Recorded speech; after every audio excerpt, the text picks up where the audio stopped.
అది నమస్కారం. ఈ రోజులలో చిన్న చిన్న సమస్యలకే చనిపోతున్నటువంటి ఎంతోమందికి నందిని గారిని చూడండి. ఈ మహాతల్లి నిజంగా కొన్ని కోట్ల మందికి ఆదర్శం. కానీ ఆమె గురించి చెప్పేవాళ్ళు ఎవరూ లేరు. బట్ కొన్ని సోషల్ మీడియాలో వైరల్ చేశారు. అలా నా దృష్టికి వచ్చింది. హైదరాబాద్లో క్యాబ్ డ్రైవర్గా చేస్తున్నారు నందిని. ఆమె చిన్నప్పుడు అమ్మ నాన్న చనిపోయారు. ఇక పెళ్ళైంది, భర్తతో విడాకులు సమస్యల వల్ల. ఆ తర్వాత క్యాన్సర్ మహమ్మారి ఓవర్కమ్ చేసింది. క్యాబ్ డ్రైవర్గా ఉంటూ ప్రజెంట్ రోజుకు 4,000 రూపాయలు సంపాదిస్తుంది. మార్నింగ్ అరౌండ్ 8కి అలా స్టార్ట్ అవుతుందంట ఆమె జర్నీ. ఇంట్లో పనులన్నీ చేసుకుని పిల్లలు స్కూల్కి పంపించి 3 పిల్లలు. సో మార్నింగ్ 8కి స్టార్ట్ అయితే నైట్ అరౌండ్ 10 వరకు క్యాబ్ డ్రైవ్ చేసుకుంటూనే ఉంటారట. డ్రైవ్ చేస్తూనే ఉంటారు.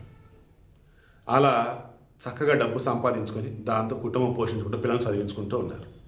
ఇప్పుడు సింపుల్ నేను చెప్పేది, ఈజీ మార్గాల ద్వారా డబ్బు సంపాదనకే చెడుదారుల్లో వెళ్తున్న వాళ్ళు, అన్యాయంగా బలైపోతున్న వాళ్ళు ఎంతమంది అయితే ఉన్నారో ఒకసారి క్రాస్ చెక్ చేసుకోండి. మీరు కష్టపడి సంపాదించే డబ్బుతో సంతోషం బతకవచ్చు. మరీ ఒళ్ళంతా హోనమేలాగా అవసరం లేదు. మీకు వచ్చిన స్కిల్స్తో డబ్బు సంపాదించవచ్చు. ఆ విషయంలో నందిని గారి మనస్ఫూర్తిగా అభినందిస్తూ ఉన్నాను.